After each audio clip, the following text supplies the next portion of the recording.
है मसीह का प्यारा वचन, ये है वचन प्यारा। परमेश्वर के धन्य नाम की महिमा हो। प्रभात मनन के सत्र 2460 में आप सभी का बड़े प्रेम के साथ स्वागत करता हूं। आइए आज के मनन के लिए हम फिर से पढ़ते हैं पत्रस की दूसरी पत्री अध्याय 1 पद 5 से 7 तक। इसी कारण तुम सब प्रकार का यत्न करके अपने विश्वास पर सद्गुण और सद्गुण पर समझ और समझ पर संयम और संयम पर धीरज और धीरज पर भक्ति और भक्ति पर भाईचारे की प्रीति और भाईचारे की प्रीति पर प्रेम बढ़ाते जाओ। यीशु मसीह की पहचान की ओर बढ़ने के संबंध में वरिष्ठ प्रेरित पत्रस के द्वारा बताए गए 7 चरणों में पंचम चरण धीरज के साथ भक्ति बढ़ानी है, अर्थात सप्लाइंग गॉडलिनेस टू परसिवरेंस। भारतीय परिप्रेक्ष्य के अनुसार भक्ति शब्द का अर्थ इष्ट देवता के प्रति भावुकता भरे प्रेम या आदर है। ए डीप इमोशनल लव और रिवरेंस टू फेवरेट गॉड और गॉडेस।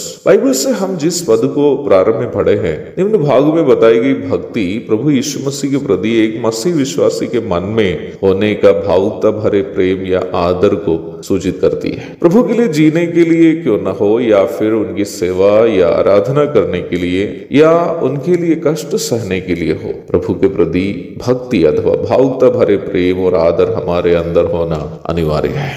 यीशु मसीह से हमारा संबंध केवल तकनीकी अथवा टेक्निकल नहीं होना चाहिए, अर्थात देख कर आए हुए या सीख कर रखे हुए कुछ कार्यों को नियमित रूप में करते रहने में सीमित नहीं होना चाहिए।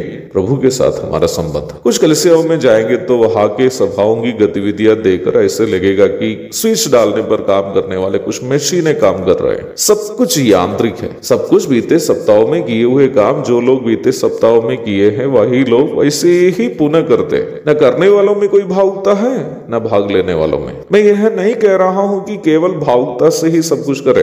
वचन के उपदेश के अनुसार क्रमानुसार सब काम किए जाने चाहिए, लेकिन उसे करने वालों में और भाग लेने वालों में प्रभु के प्रति उनका जो भावुक संबंध दिखाई देता तो उन गतिविधियां और भी अधिक भक्तिपूर्ण होती। आत्मिक स्वभाव में भक्ति इसलिए दिखाई नहीं दे रही है क्योंकि हमें से बहुत सारे लोग जो उसे करते हैं उनका संबंध प्रभु के प्रति भावुकता पूर्ण नहीं है। प्रभु से हमारे अंदर भावुकता भरे प्रेम या आदर नहीं है, इसलिए हमारे द्वारा किए जाने वाले कामों में भी वो भक्ति दिखाई नहीं देती है। प्रेरित पौलुस का जीवन एक भक्तिपूर्ण मसीह जीवन का उत्तम उदाहरण है। प्रभु के प्रति उनके अंदर एक गहरा भावुक प्रेम और वैसे ही एक गहरा भावुक आदर भी था। तकनीकी मसीह जीवन और भक्तिपूर्ण मसीह जीवन के बीच के कुछ अंतर मैं आपको बताता हूँ। तकनीकी मसीह जीवन अथवा टेक्निकल क्रिश्चियन लाइफ हम अपनी सुविधा के अनुसार अपना लाभ के लिए बिताने वाला मसीह जीवन है। समय के अनुसार आत्मिक सभाओं में जाना, सेवाओं में जाने से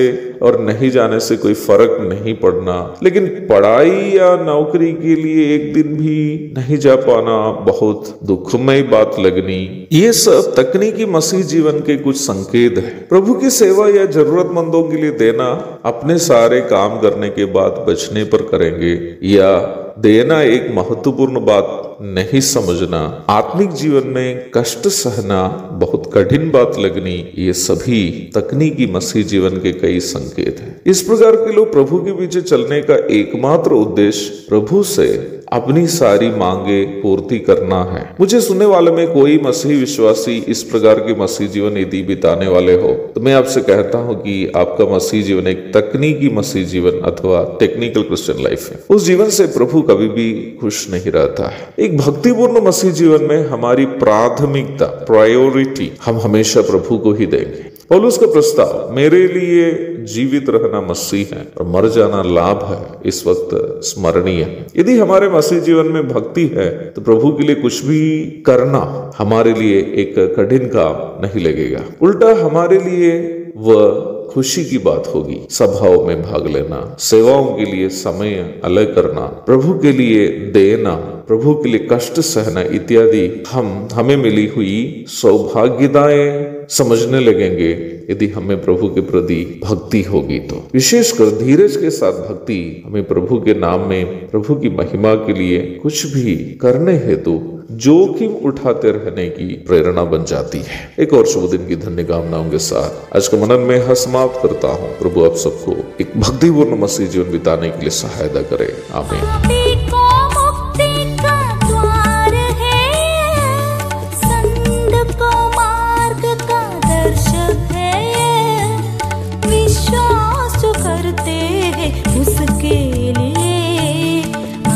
संत जीवन का साधन है